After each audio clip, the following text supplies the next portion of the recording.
Joe talks about Joe. And now, your host, Joe Slepsky. Hello again, everybody, and welcome back to Joe on Joe. It's me, your host, Joe Slepsky, and it's another week of Joe on Joe Illustrated.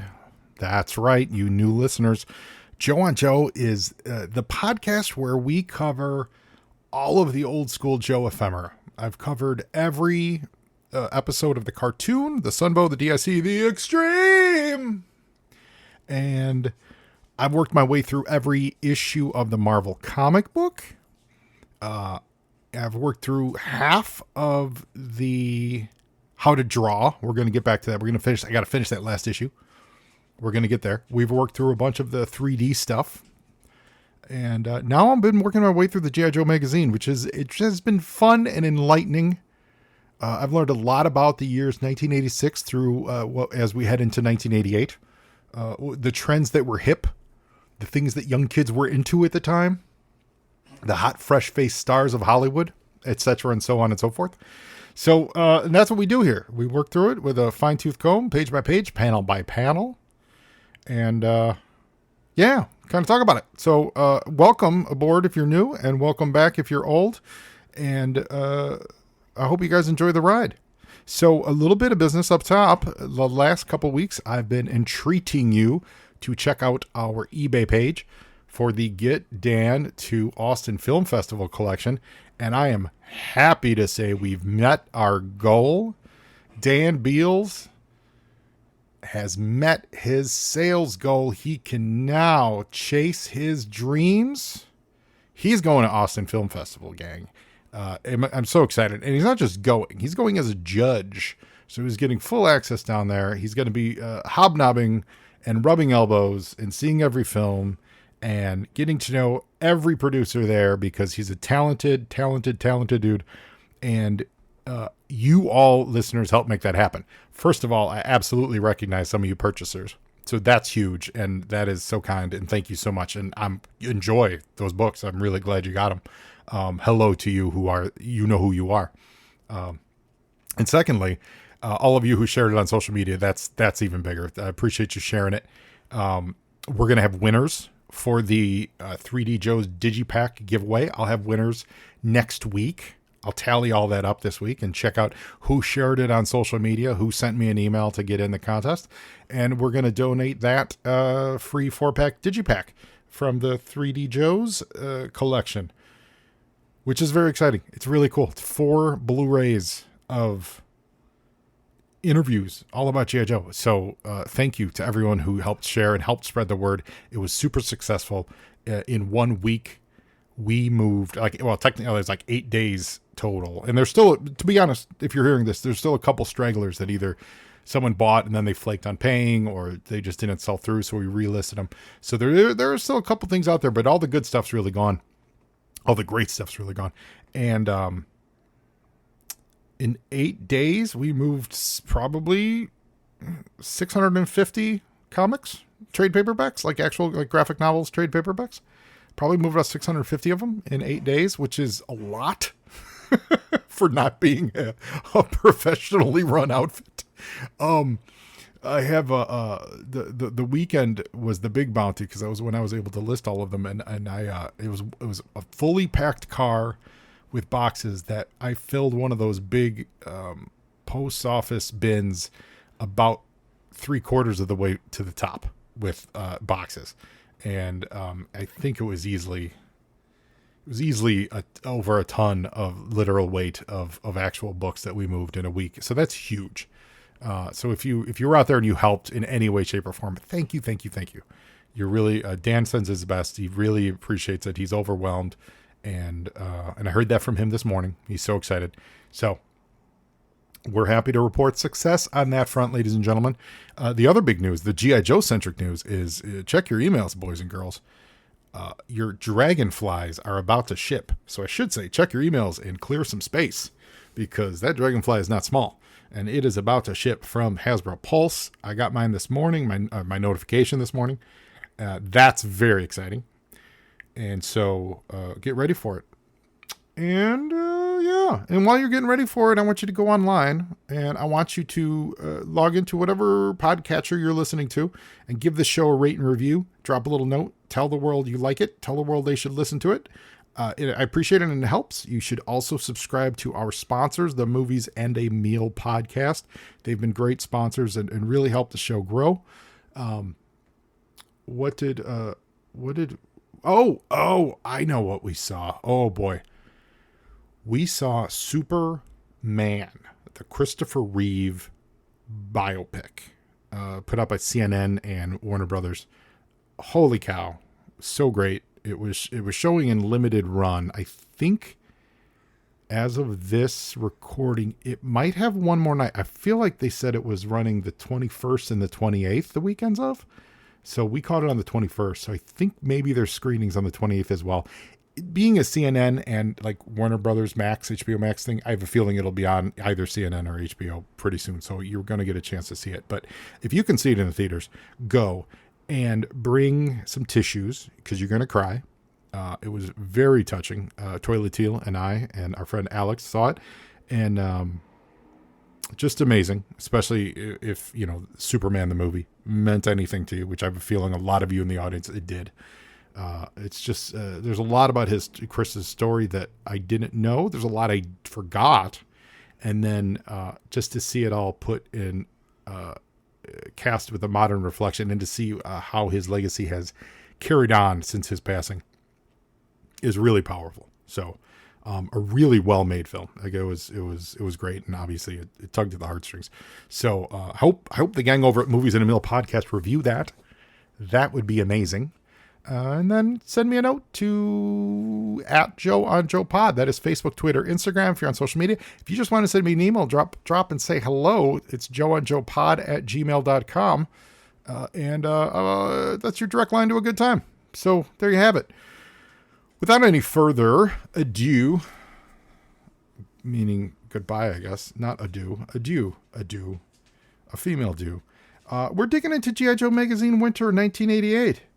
It's got a fun snowy cover with Falcon in kind of a half snow outfit. It's really more snow camouflage, really, than it looks like an actual, like, it's a funky looking snow vest is what I'm saying. It's not bad. I mean, I could see it, but the camouflage part disappears when you give them the green pants. But they're trying, man. At least they're trying to. It makes some sense. Behind him is Frostbite, I believe. Yeah. No, Iceberg. I'm sorry. That's Iceberg behind him. Skiing behind him. And in the background, is that the Cobra wolf? The ice wolf? With a couple of vipers. And the G.I. Joe, is it the Persuader? I think that's the one with the long gun. In the snow. And, of course, Falcon is skiing after Cobra Commander, which is funny.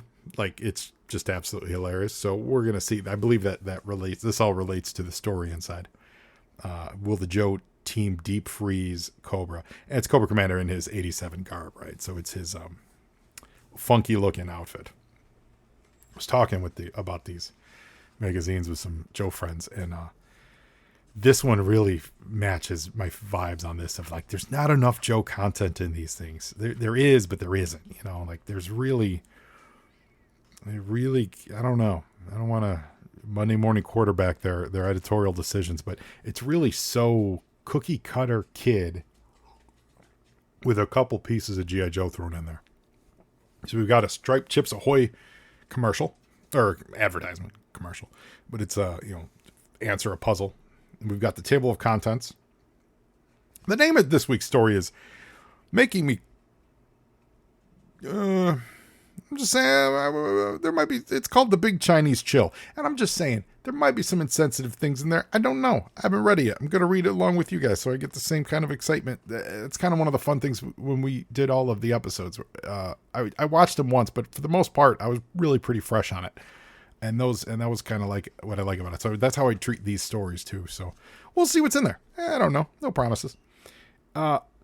This issue is brought to you by Outback Steakhouse. I do like that they present these as if It was the actual G.I. Joe team giving you this magazine, and they choose a different Joe member for each one. In this case, it's Outback. Survival shirt and all. I like that. Outback's the name, Survival's the game. But this time out, I've got a real easy mission to make it through. Telling all your Joe team members about this exciting issue of G.I. Joe magazine. In the Big Chinese Chill, my Joe buddies and we put some Cobras on ice in the snowy mountains of China, and then you can soar through the sky with High Flying Hill about an 11-year-old kid. John flew a small plane across America. We also have a nice little bio section on TV star Will Wheaton, because this was 87. This was when the Star Trek The Next Generation just started. So this was it wasn't our introduction to Will Wheaton, but this was saying, you've seen Will Wheaton in things, and now he's going to be in the Star Trek show. You should all watch it. So that's interesting. And I know, obviously, we'll get there when we get there. The in-action section tells you how bodybuilding can improve your health, fitness, and sports performance. And you'll go to the top of the world in Adventures with a Mountain Climber. So there's info about young astronauts. They like to do astronaut stuff in those magazines. And you know what? Outback says he was right. It was an easy mission. Enjoy your reading adventure, Yo Joe. Thanks a lot, Outback. Mail call. I don't think I've ever said this. This comes out of the Welsh Publishing Group, 300 Madison Avenue. And I feel like 300 Madison was the Marvel Comics address. That sounds familiar, but maybe not. I may totally be misremembering that. I know at one point they were 666 Madison Avenue, and I'm not joking about that. But I feel like maybe not. Maybe I'm misconstruing that. Anyway, we've got a lot of mail call actually in this one. So we've got letters from Trey Lister out of Columbia, South Carolina. Any relation to Tony Lister? I want to know. Adam Hatch from London, England. Which I like this. He says, in my local toy store, I saw that the G.I. Joe figures were called Action Force. I got some and thought they were great. I think the magazine is great too. We all like it over here. I like that Adam is speaking for everyone. And listeners, Action Force, pay attention, Action Force here on the Joe and Joe Show. There might be some announcements in relation to the great Action Force. Over in G.I. Joe magazine, the posters in your magazine are really beautiful. This kid likes to draw, and sometimes I draw your posters. I like to draw pictures with lots of action. This is from Jason Medeiros out of Captain Cook, Hawaii. That's a great name of a city or cove or whatever it is. We've also got drawings on this page from Donald Yoon from San Francisco. He does a Mauler. It's a pretty good Mauler. Brandon Eller. He gave us an Outback, so that's fitting. Survivalist Outback. Joel Pena out of Chicago, Illinois. Good on you with this Cobra Commander. It's spot on. It looks like he's aping an existing photo, but I'm going to tell you, Joel, nice work, my friend. We've also got a drawing of what's his name, the boxing instructor. The Cobra boxing from Chris Carr out of Memphis, Tennessee. Big Boa. Right. Blanking on that. Yeah, Big Boa. And he looks good. He looks very steroided out and ready to punch. Got letters from David Cruz out of Salem, Massachusetts. Jerry B. Jones out of Yonkers, New York. Adam Mills out of Columbia, Mississippi. Now remember, if any of you know these people, you need to speak up and tell them that we've read their letter. Donald Baker out of Seattleville, Ohio. I don't even know how to pronounce it. Quentin Brown out of Black River Falls. He drew an Outback. Dan Kleeman out of Ottawa, Ohio. Chris Carr out of Memphis, Tennessee. Jason Sudborough out of Bangor, Maine. David Duckworth, Omaha, Nebraska. Sean Curry out of Cincinnati, Ohio. He drew a Jinx for us. Adam Yeater out of Medway, Ohio. A lot of Ohio representation. He gave us a nice Crocmaster. Sam Blumenthal out of New Haven, Connecticut. Jeremy Martinez out of Kerhonkson, New York. So that's it for the roll call. Nice work, guys. 2 pages of letters. Blowing up. In between these 2 pages is a 2-page ad. And it's funny, the style of this ad totally matches the style of the G.I. Joe Atari games. There was you remember ads back in the day for computer games? Because like a lot of times like the graphics weren't great. So think of the Metal Gear Solid ad. Remember, like, there was a lot of text on the page. There'd be a couple pictures of the game, but it was a lot of text with big text on top. The G.I. Joe the G.I. Joe Atari game was totally like this too. So that's what we got here. It's a 2-page spread with giant text on top, a lot of text wrapped around these pictures in the middle. But it's for the G.I. Joe laser battle game, which is laser tag with G.I. Joe. This was not in my radar. I don't remember this game at all. It is exactly what you think it is. It's laser tag with G.I. Joe. It's got the same, it's called Laser Battle. But it is also by Worlds of Wonder. So that is, those are the people who made laser tag. At last, you can equip yourself with the most up-to-date anti-Cobra technology and join the G.I. Joe team. They did a good job of making a G.I. Joe laser that looks nothing like any G.I. Joe weapon, and a target that doesn't appear to have any semblance to G.I. Joe. So while cool, there's not a big G.I. Joe. You know what this reminds me of? This reminds me of the merchandising for Star Trek in the early 70s or late 60s, early 70s, when they took existing toys and slapped the Star Trek label on it. That's the vibe I'm getting with this laser tag G.I. Joe thing. There's G.I. Joe sticker on there. It's certainly green, but there's nothing on here. Like, why wouldn't that be Cobra? Just make that a big Cobra head and put the target in the middle. I don't know why that's difficult, especially because you're a G.I. Joe gun shooting a G.I. Joe target. You know, like, sell one that's Cobra, sell one that's G.I. Joe, and then you play with your friend. I don't understand. And like, we could have gotten a Destro looking gun out of this. You know what I'm saying? Like, this feels like a model they had for something, and they slapped G.I. Joe on it. I wonder if it worked well, though. I loved laser tag. Laser tag was very cool. I had my own set. We played a lot, not a ton, but played a few times, and it was always a lot of fun. So, I mean, we were living in the future. You know this. So the on target section, this is kind of like the, what's happening in the world section. We've got some upcoming books that they want you to read, stuff about rockets and satellites, Flying High, which is Spud Webb's autobiography. That's awesome. There's more on that later in the book, actually. Vicky Cobb's How to Really Fool Yourself. You can learn fun and easy illusions. That's exciting. I'm actually a little enamored with this ad a mailer that's in here. A Thundercats magazine. That's off my radar. I don't think I've ever seen the Thundercats magazine. We talked about He-Man a little bit last time, but Thundercats, right up that He-Man alley. More Olympics previews. I feel like even though Olympics are only every 4 years. Oh, the other one was Summer Olympics. Yeah, I was like, I feel like we've done a lot of Olympics here. It was Summer Olympics, yeah. So we've got some hot talk about Brian Boitano. I wonder what he would do. Bill Johnson, Tamara McKinney, skiers. I like the Winter Olympics. They're fun.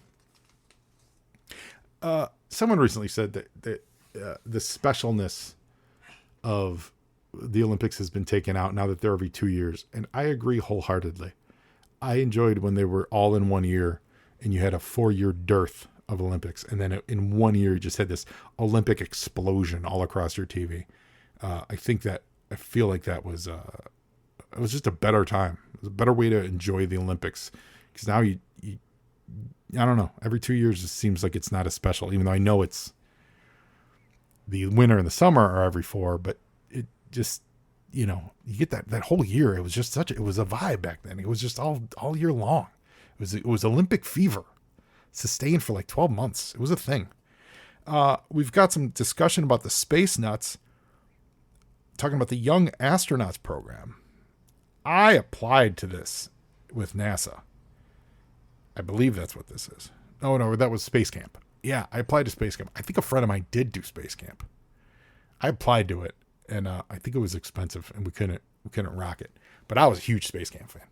But this is the Young Astronauts program. It was founded in 1984 to help kids learn more about space.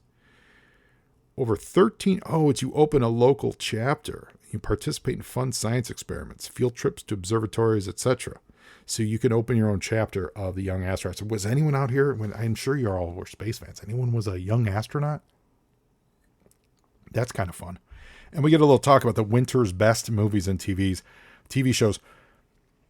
Of course, the best that they're talking about here, the absolute best, is Bill and Ted's Excellent Adventure. That's about to drop, and that's about to change your world.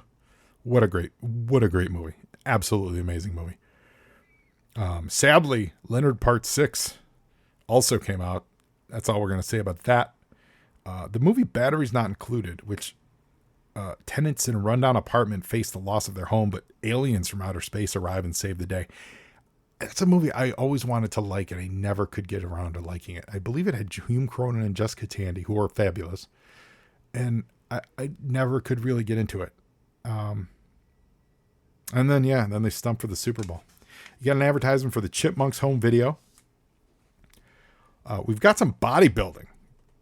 A little 2-page spread about how to be a bodybuilder. And there's a nice pic of Arnold Schwarzenegger from his Mr. Olympia years. I swear he looks, we've all seen these photos. It's ridiculous. It looks like he's on the Venice Beach a little bit. And he just looks like an action figure, like literally where, like now they cut the action figures at the midsection so they can kind of rotate. That is literally what he looks. It looks like he has a cut in that midsection so his body can move. It's so crazy. But they give you good tips here. Prevent injury. Make sure you have a friend spot you. The most important thing about weightlifting is not to lift too much. Could cause serious injury. Always begin by stretching. Each exercise in your workout consists of a certain number of reps per set. You should work out 3 times a week and take a rest day in between. Did you know that it's on the rest day that the muscles actually build? Lifting weights actually breaks down muscle tissue. Rest days give the muscle a chance to build back stronger. And along with working out and resting, the most important thing for muscle building is a good diet. Be sure to eat lots of bread, vegetables, and fruit. Bread. They help repair muscles. Protein, which you can get from fish, lean meat, and dairy, helps build muscle mass. So, then they've got pictures of this little kid on his own home workout bench. Good for him. He's wearing a yellow, looks like a Hulkamania style little Dago T thing going on. We're in the poster section, and mine's still stapled in, so I can't say exactly what's on there, but it's a poster of Chuckles jumping off a tomahawk. I'm here for that. A lot of times it's been the cover, but this is not the cover. This is Chuckles on a tomahawk, and there's we've got Tunnel Rat and Leatherneck. That's a cool poster. And we've got our story, which we'll get back to. And we've got a 2-page spread on where no kid has gone before. Will Wheaton aiming for the stars. And they talk about how we were introduced to Will in Stand By Me. And absolutely, man, he was killer in Stand By Me. And I know since he's gone on to become a big geek, genre icon. And all respect to him.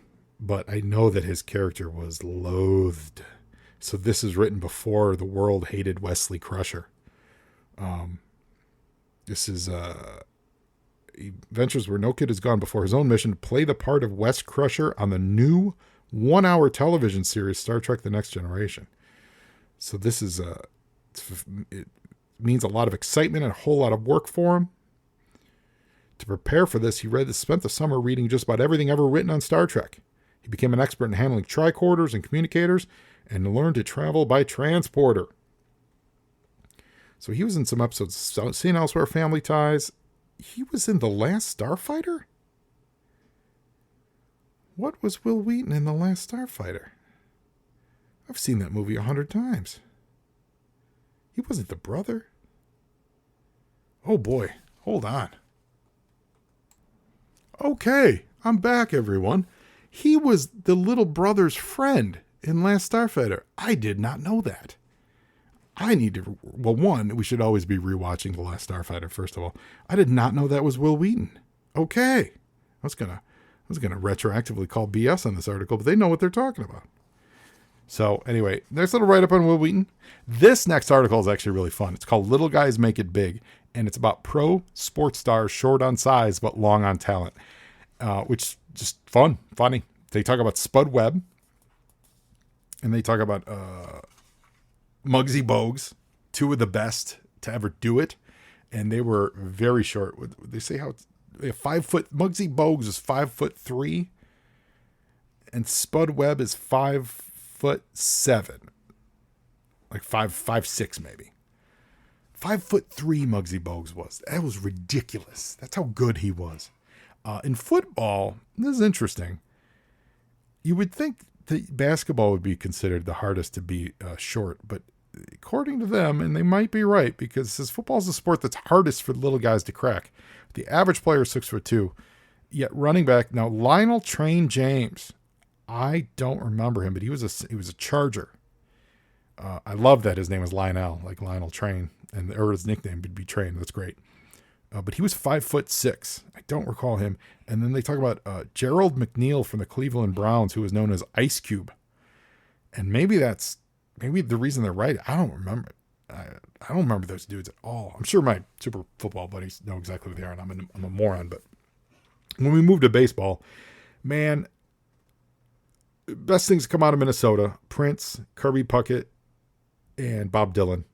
And Kirby Puckett is 5'8", 5 inches shorter than the average baseball player. Kirby Puckett was awesome. Man, I loved Kirby Puckett. Rest in peace.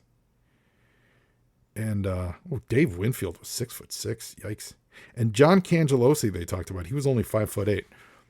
So yeah, listen. If you're out there, you're a short king. You can achieve anything.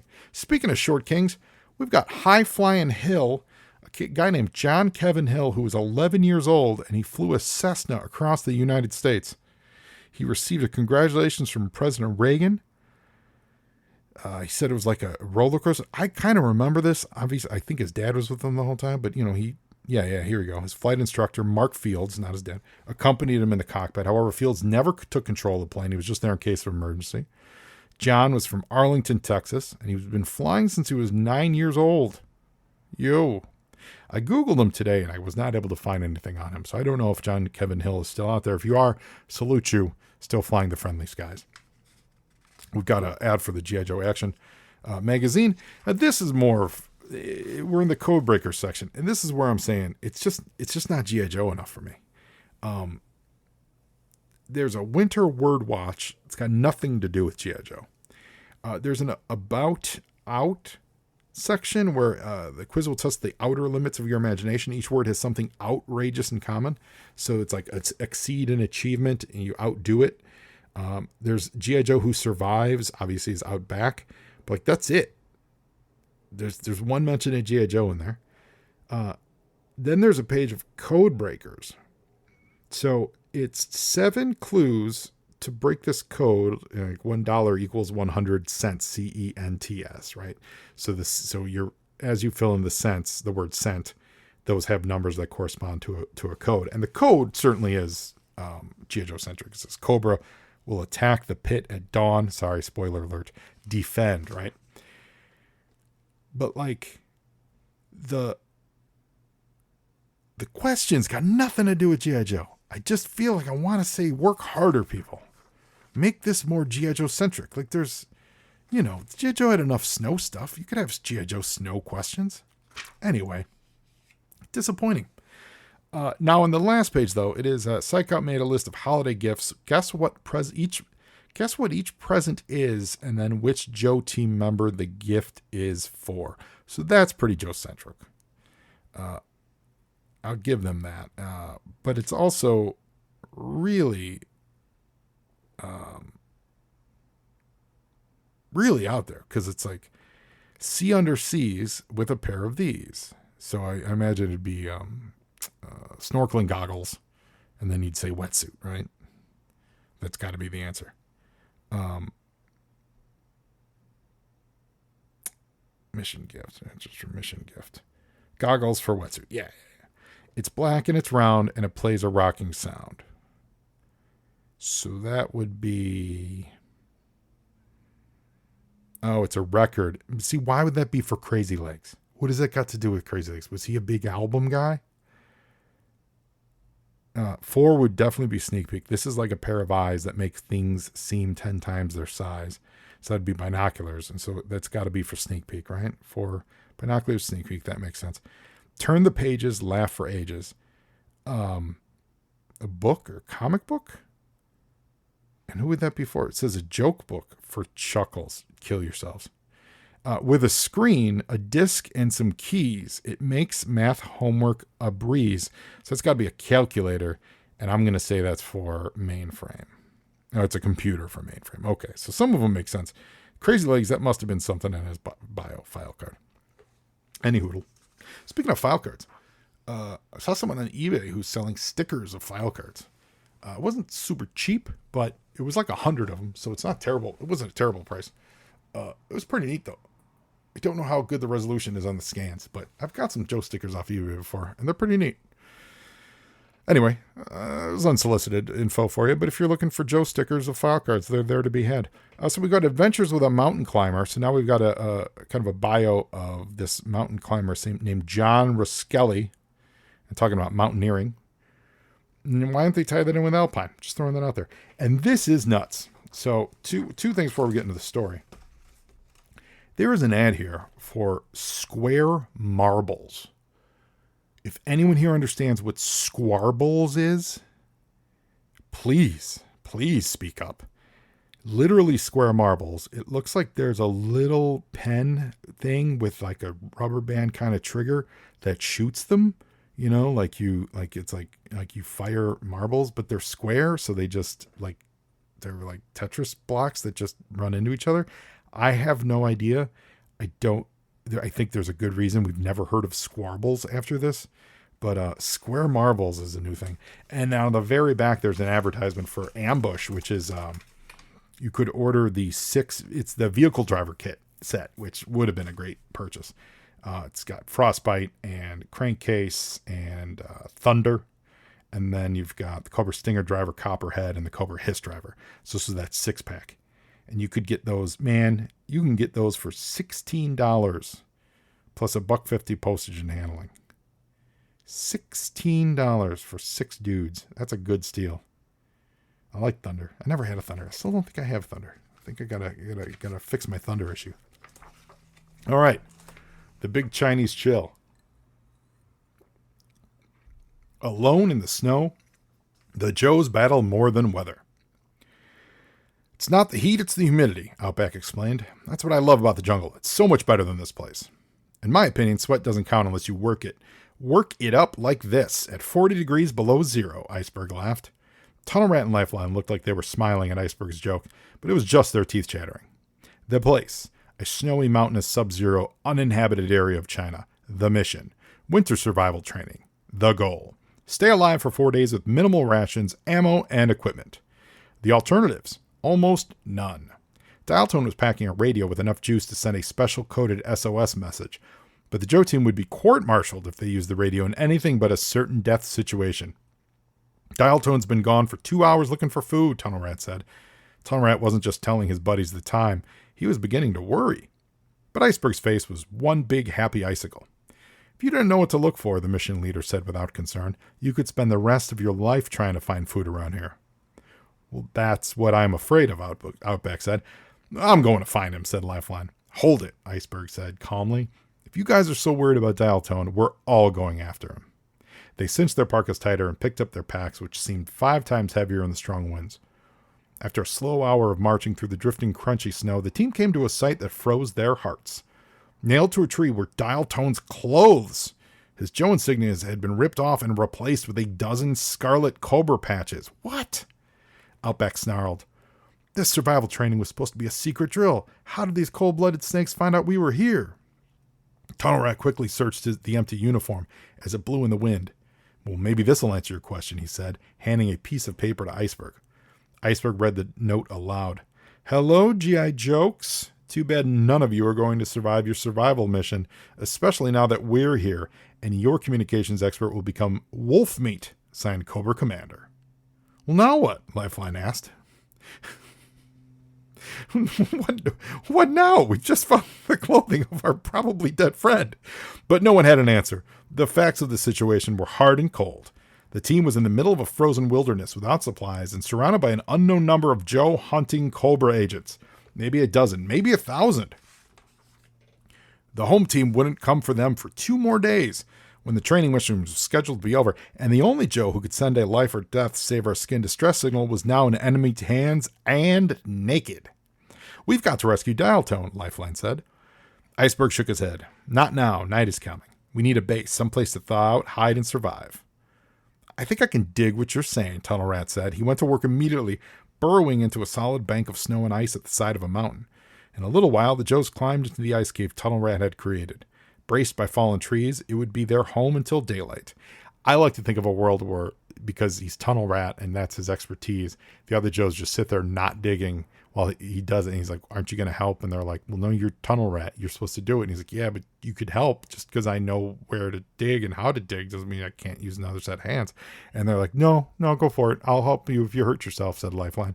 Anyway, this place looks like a sauna, Iceberg said, crawling back out of the cave. I'm going for a nice cold walk. You don't fool anyone, Iceberg, Lifeline said. You're more worried about Dial Tone than the rest of us. Iceberg just smiled and waved. Darkness, below freezing temperatures, back-snapping winds. Into this, Iceberg plunged ahead like a kid on a picnic. But suddenly, frightening howls screamed even louder than the wind. There was no need to turn around. Iceberg knew there was a wolf pack standing behind him. The only question in his mind was whether they were just angry or hungry too. His gun was useless against so many wolves. He couldn't shoot them all, and besides, gunfire would bring Cobra faster than the wolves could jump. Slowly, Iceberg reached into his pack of explosives and wrapped his gloved fingers around something round and long. Without looking back, he flipped it at the wolves. Then Iceberg turned his flashlight beam on the snarling beasts. Too bad, he thought. I was saving that slab of liverwurst for breakfast. He thought. He watched the hungry animals chaw happily at the meat. Then he left quietly to keep looking for Dial Tone. Meanwhile, Cobra Commander had arrived at a location 100 yards from the Joe's snow cave. With him was a guest of honor, Dial Tone, tied like a hunted deer to the front of Cobra Commander's snowmobile. And he was wearing a Cobra Arctic uniform. Dum-dum-dum. The snakes had captured the communications expert while he was searching for lunch for his buddies. 10 Cobra Vipers had risen out of the snow like phantoms, camouflaged in white fatigues. His small laser pistol was useless against the encircling force, and he had to surrender. And now he could only watch helplessly while Cobra snuck down into the snow cave where the rest of the team was hiding. Help had better come quickly, he thought, or we're all going to be frozen popsicles. You're certain they're in here? Cobra Commander called to Big Boa, the Cobra trainer. Our heat sensors do not lie, Big Boa said. They indicate 3 bodies. Well, there's supposed to be 4, Cobra Commander said, frowning. But life isn't always perfect. Prepare to commence firing on my signal. Then he turned to Dial Tone. This is the fun part of my job, capturing GI jerks when they least expect it. You wouldn't like to tell me where your other buddy is to save yourself a lot of pain, would you? Forget it, Chrome Dome, Dial Tone said with disgust. Surround them, Cobra Commander ordered Big Boa. How would Dial Tone know where the other buddy is? Dial Tone's been kidnapped for the better part of a day. Anyway, the Joe team inside the snow cave couldn't see or hear Cobra troops moving into attack position, but Iceberg could. He was watching the action through infrared binoculars from his vantage point on a ridge. Well, I got here just in time, Iceberg thought. This calls for a diversion tactic, a fireworks display. Iceberg snapped on a pair of mini jet skis and zipped up and down behind the Cobra troops. Along the way, he emptied his backpack, but this time, he wasn't leaving liverwurst. He was planting explosives that could be detonated by remote control. When the bombs were all in place, Iceberg started setting them off one by one in every direction. My leader, Big Boa shouted to Cobra Commander when the explosion started. Joes, they're everywhere. We're surrounded. Iceberg grinned because his plan was working. The Cobra troops were frozen with fear. They heard a low rumble that grew louder and louder, but then Iceberg's plan backfired. With a deafening crash, a mountain of snow came pouring down on the snow cave, burying the 3 Joes inside. Kill Dial Tone and let's get out of here, Cobra Commander shouted above the avalanche. Big Boa raised his snub-nosed machine gun toward Dial Tone. Suddenly, with a roar, Iceberg jet-skied by Big Boa, giving him a big slap in the back as he passed. Then Iceberg stopped right in front of Dial Tone and Cobra Commander. You are one against many, Big Boa said to Iceberg. Iceberg laughed. That wasn't a love pat I just gave you, Big Boa, he said. He held a detonator in one hand. That was a half-pound of plastic explosives I slapped on your back. Tell your troops to scram or we're going to see snakeskin all over this mountain. Big Boa didn't have to think twice. Retreat, he yelled to his troops. The Cobra Army, their troop leader and commander, disappeared as fast as they could. Thanks, Iceberg, Dial Tone said as his arms and legs were freed. Well, no sweat, Iceberg said. But now we'd better get busy digging the team out. Iceberg leaped at the mountain of snow. They can't last more than half an hour in that avalanche. The two Joes shoveled, and when their shovels bent, they scooped the snow with their hands. Half an hour passed. Then 45 minutes. Finally, the mound of snow they were digging at suddenly started digging back at them. A hole opened up, and Tunnel Rat peeked out first. Well, that was fun, Tunnel Rat said. But now we got to save Dial Tone. Well, save me, you tunnel-digging fool. I thought I was saving you, Dial Tone laughed, stepping forward. An hour later, the air was thick with Joe choppers, and soon the team was warm and dry and heading home. Well, you should have seen the look on Cobra Commander's face when he showed up, Dial Tone said to Iceberg. You're off his Christmas list for good. Well, that's nothing compared to how mad Big Boa is going to be, Iceberg said with a laugh. Well, why's that? Outback asked. Well, the truth is, I ran out of plastic explosives, Iceberg said, so instead I slapped a half-pound of liverwurst on his back. He doesn't know it, but he's going to be real popular with the local wolves. And we've got some images here, some paintings of Outback and Lifeline and Iceberg kind of rappelling up the hill. Iceberg on skis, kind of leaping over Big Boa and the Viper and Cobra Commander. Here's what I like. They took the time to actually put them in like winter coats instead of just Big Boa's exposed chest. That's fun. Smart. And then we've got a drawing of when Tunnel Rat met Dial Tone, except Dial Tone's in his clothes and not in that Cobra outfit, which begs the question of why was that? Like, is that the only... why did they have to derobe him if only to put on a Cobra outfit? They could have, like, just left his beret or just left his radio... I guess not his radio. Well, they could have shot the radio out or something like that. Anyway, I don't know. It seems weird that they got him naked but then put him in Cobra clothing. That seems weird. Although, a frightening image, if you think about it. You look for your buddy, and then just there's his pose. And he's nowhere to be seen in the snow. Like, he could have gone snow crazy. Anyway, that was a lot of fun. G.I. Joe Magazine, winter 1988. I hope you all enjoyed it. We'll see you next week for, I guess it'd be, what is it? Would it be spring? Winter of 88? Spring of 88 is the next one. And remember, you can catch all these on 3D Joe's. They have all the PDFs for all these issues. And in fact, I don't think I have spring. So I think I'll have to read spring off of the website next week, which will be a lot of fun. So, until next time, now you Joe, and Joeing is half the battle.